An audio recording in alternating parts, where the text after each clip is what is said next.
Please the court, my client will waive the final hearing today and enter a plea of guilty to the charge, and we can proceed straight to sentencing, Your Honor. Is that what you want to do? Yes, Your Honor. What's your plea? Guilty, Your Honor. I'll accept your guilty plea and find you guilty. What is your problem?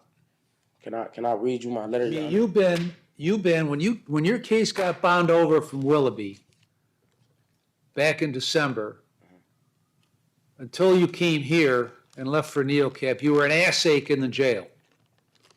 When you came back from NeoCap, you continue to be an ass ache almost on a daily basis. What is your problem? Your Honor. Because I'm sick of it. I got a pile of paper about you like this, on all the problems you're causing over there. What's your problem? With the jail situation, I have been causing an issue with other inmates. Me and other inmates get into it a lot. A lot of people in there facing time. A lot of people about to do time. A lot of people, and people bumping heads in there. And I could just say on my behalf, I have been getting into a lot of fights, and I've been taking it, and I've been apologizing, pleading guilty, and trying to move forward. No, you haven't. No, you haven't. But I don't have a stack of paper like this on any other person in there. I don't have any papers on any other person in there except you. Your Honor, when I first got to the jail, it was a different scenery for me. I wasn't used to being around so many people. Studio microphone. Welcome to the courtroom, where words carry as much weight as sentences, and reputations can crumble in an instant. What you're about to witness is not your average plea hearing. On one side, we have a defendant claiming he's ready to take responsibility. On the other, a no-nonsense judge who's seen every excuse in the book and isn't buying flimsy explanations. Tensions rise as we learn about jail fights, failed rehab attempts, and even shocking allegations against corrections officers. And just when you think it can't get messier, a second defendant enters with a paper trail of fraud, stolen checks, and lies that collapse under questioning. Stick with us, because this hearing has everything: raw emotion, sharp judicial takedowns, and lessons about truth, accountability, and second chances. Let's dive in. So disrespectful. When I was in prison, a lot of people, the meanest, biggest guy, tell you excuse me. So I was getting into it a lot with people that didn't have no problem with disrespecting, you know, and it's one TV, one remote. So a lot of things just was, and I ain't trying to make no excuse to you, Your Honor, because I know you don't like them, and I'm admitting my part. I was fighting, and when you sent me to NeoCap, I told myself I'm gonna have a lot more self-control because I know you ain't gonna take that. You're not gonna accept that, especially with my jail record. Now, when I was in NeoCap, I like to read you this letter right quick, and because I'm better at writing how I feel. I said, Your Honor, when I was at NeoCap, I was falsely accused of being terminated from the program NeoCap, in which I have key evidence of phone calls with my lawyer, voicemails, and video footage indicating that I wanted to lead the program myself. The staff members can testify to my credibility, Your Honor. I even spoke with my probation officer, Mr. David Tompkins, before I got there about my uneasiness about being there. And he stated, while I was there, my lawyer could file a motion to have me removed while I was there. There was residents who was putting my rehabilitation in danger with derogatory terms and prejudiced statements. I probably could have used better coping skills to adjust to my environment a little more. I just felt uncomfortable being around such negativity and hate. Also, I have more to lose than the average person because my freedom is at risk. In just a short period of time, I was informed I had some redirections, but I wasn't even informed when I reached. I was informed that I had multiple redirections, but I wasn't even informed when I reached a couple redirections, Your Honor. So I felt I was being targeted because I told the staff members and everybody there that I wanted to leave NeoCap, but in good standards. It was a problem that I wanted to leave because Miss Lisa, the head supervisor there, told me there was only two ways people left NeoCap on her watch. Either they finished the program or they getting sent back on a probation violation. Studio microphone. Notice how the judge doesn't mince words here. His tone is sharp, his frustration obvious, and his language impossible to misinterpret. He's not just addressing this defendant. He's sending a message to the entire courtroom. When a judge says they have a stack of papers on you, that's a flashing red sign. Your reputation precedes you. This moment highlights the power of judicial authority, a reminder that consequences don't just come from breaking laws, but from repeatedly disrespecting the system that enforces them. Viewers, what do you think? Is the judge being too harsh, or is this exactly what accountability sounds like? Frustrated, and I was like, man, I'm not going through this no more. And some other guys that was on the other side was like, you can do it, Jaden, just a little longer. I'm like, no, man, because I'm gonna lose my temper, and I can't go in front of my judge for putting my hands on nobody when they got a zero tolerance for fighting. So I asked to be moved again. They was like, no.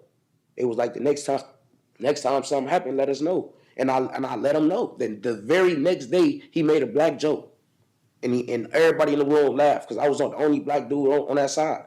So I told him So again. you got kicked out of there because the director was trying to talk to you about something, okay?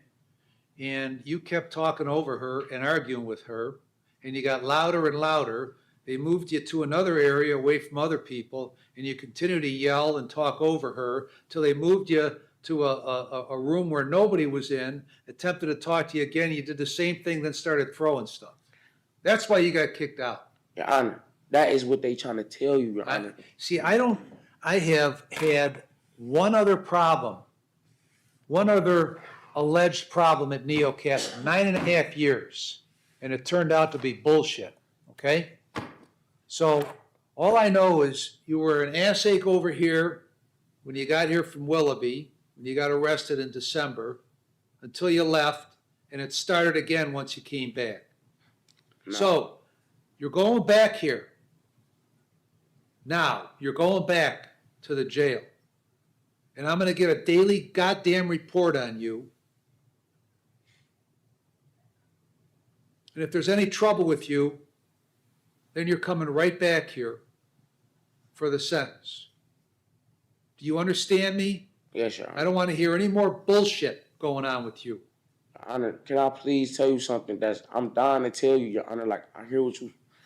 Go ahead, tell me. Man, it's not... Studio microphone, here's some context.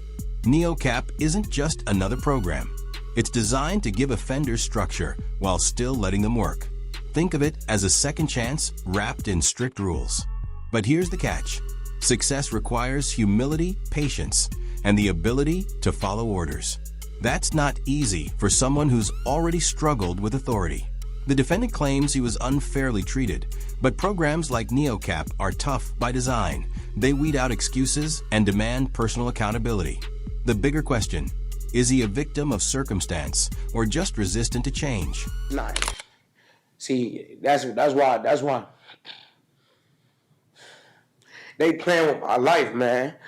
They calling you, they telling you shit I'm doing, but they ain't tell you what they doing. They over there fucking with me. I mean, they over there messing with me. All Man. these COs are fucking with you. No, man, You're saying? it's a lot of, no, it ain't all of them. I'm cool with a lot of them. It's some of them, and they going to the sergeants, and the sergeants is going to the lieutenants, and they getting to you, and now you looking at my record because they know it's because I'm fighting, but I ain't never had no problem with no CO. And then until I came back, they playing with my life, man. They playing with my food. They playing with my food. Why are all these guys suddenly doing that with you? It ain't suddenly. When I've never heard a whiff of a complaint about them doing it with other people. Man, it's going around right now. It's officers that's literally searching people inappropriate. I got a PREA going on. That's why they did this. That's why they put me in front of you and called you like, get him out of here. Because I got a PREA going on. Because Officer Hammer touched my dick. I mean, my private part. Excuse my language. He touched my private part, and it ain't nothing I can do because they laughing in my face about this. And I can't put my hands on him because I'm going to be in front of you for an assault. You know what I'm saying? So it ain't nothing I can do. But I've been retaliating. I've been retaliating, doing dumb stuff, refusing to go on my cell and stuff like that because this the only way that I can get anything. Your Honor, they is only telling you one side and they got the facts because they got the paperwork. I don't have paperwork. I can't make my own paperwork of what they doing to me, Your Honor. They literally is playing with my life and they put me in front of you because they know all they gotta do is. Why are they all conspiring against you? It's not all of them, Your Honor. It's just a few COs. Why are the few COs conspiring against you? All of them don't like me and I don't like them. I told you, Your Honor, I'm not gonna lie to you. How did you and the COs that are doing this develop this hate relationship with each other? Because I'm not a person who just lay down and let somebody do something to me. So when I retaliate, they get upset about it. So they're doing the same thing to other people, but other people aren't retaliating. No, other people do retaliate. It's people in the hole right now. I'm not even gonna bring them into it, but it was people in the hole right now getting in trouble for yoking COs up, for art. They getting sprayed and getting put in the chairs. I've never been through that, but I've been retaliating by refusing a lot and like refusing to get my trays up. So that type of stuff get me in more trouble, Your Honor. But they doing stuff to me. I just don't lay down and accept it. A lot of people do lay down and accept it, but a lot of people ain't. I'm not the only one.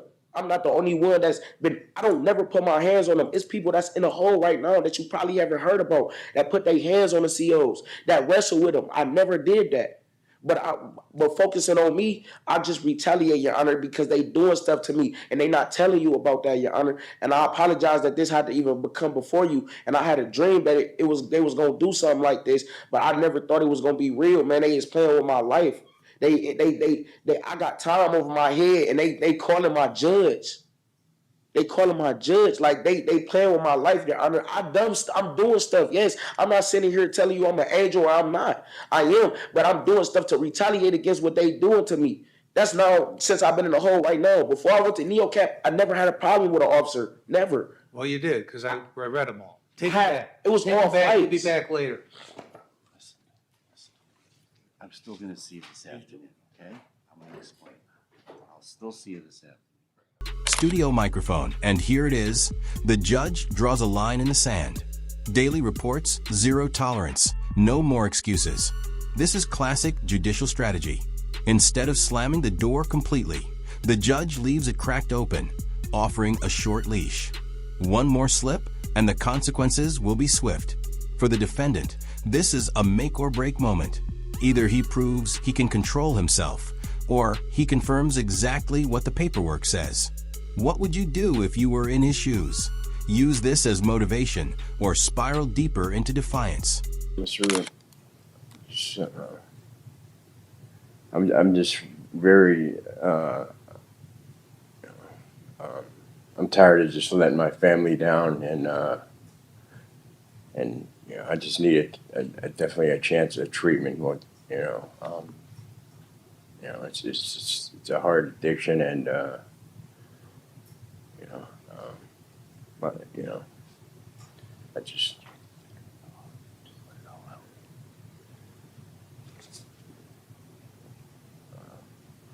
I really don't think, doing any more time would be well with everything. I'm just kind of lost for words. I'm just tired of letting my family down. I'm getting too old for this. So, 42 years old, and Where'd you get the checks from? I got the checks from the side of the mailbox. Why do you have their They debit cards, MasterCards, mail, tax forms, mortgage statements, child support forms, W-2s, notice of account change information, education loan application, ADA dental claim. Why do you have these documents? because they were actually thrown away, and it was in a bag full. It was mail. From I where? kept it in Las Vegas. Okay, not all of it's from Las Vegas, some of it's from Ohio. Yeah. Okay, so what, how about you, how about you try something different here, okay? Why did you tell Mr. Clement that you got these checks in an abandoned house that you were cleaning out? That's where I got the checks from Ohio. Okay. Some of the ones. Why don't you try being honest for a change? I am, sir. No, you're not.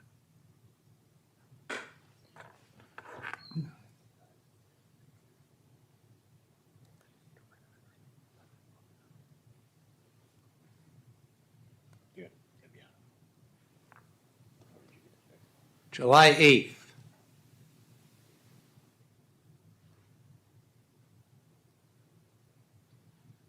Defendant was at work where they were cleaning out an abandoned home. It was littered with drug paraphernalia and was being used as a drug house. Defendant located a bag that contained fake money, a white powdery substance, and blank checks. Defendant took the bag, did not say anything to his employer about finding it in the home. He threw away the fake money and kept the checks and drugs, which he presumed to be methamphetamine. Decided to write out a check to himself for $900. The police tracked the check back to him, and he was arrested for the check. Thought he was not going to be charged for the drugs, but ultimately was charged for the drug possession. Why did you tell that to the probation officer? That's what happened, sir. Okay, I thought you just told me that the checks were in a mailbox on Garden Drive. Well, the check that I some of the checks were by the mailbox where I was working. You know what I mean? It was like right Where were you working? in some, I don't know, in some really bad neighborhood. It was I was And- cleaning out this house, and it was And Albertone's checks were in this really no, bad. No, not those ones. Studio microphone, things take a dramatic turn here. The defendant accuses corrections officers of harassment, even claiming inappropriate contact, while admitting he's retaliated in small ways, like refusing orders. This is the tightrope inmates often walk. If you fight back, you face discipline. If you stay silent, you risk abuse. But here's the issue. Without paperwork, his word carries little weight against official reports. The judge isn't just listening to what's being said. He's assessing credibility. And in this moment, the defendant's history makes that credibility paper thin. It's a battle not just of facts, but of trust. See, your problem is you've lied so much, you can't keep straight the lies that you tell. Okay? I understand. Because you were asked specifically about this case by Mr. Clement, and you told him that you found the checks and the drugs and some fake money in an abandoned house that you were cleaning out. And you took one of the checks and cashed it for $900, which was the Albertone check. Unless Albertone's hanging out in a drug house, No. okay? So it can't be both. You can't have grabbed them out of his Right. mailbox on Garden Drive and then found it in the abandoned home in a bad neighborhood. So why are you lying to me? There was just two separate occasions, is what.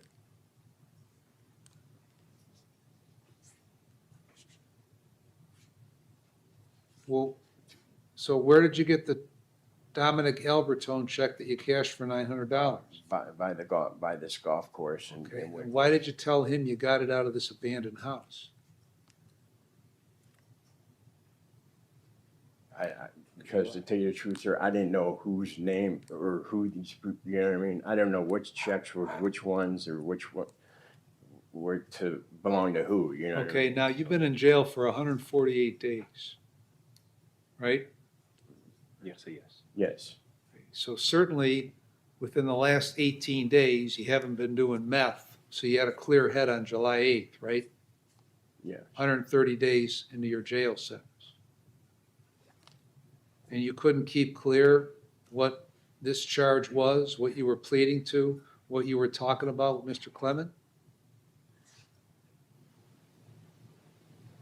Why do you have all these tax forms, debit cards, credit cards from places in Nevada and Ohio in your room at your house?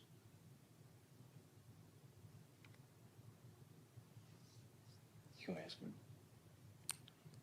I just kept, Huh? I just kept them. I don't know. Kept them why? The truth, I don't know why I had those. Well, you had them because you were gonna steal or you stole from people. That's why you had them, right? Why else would you have them? Yeah. I can't understand why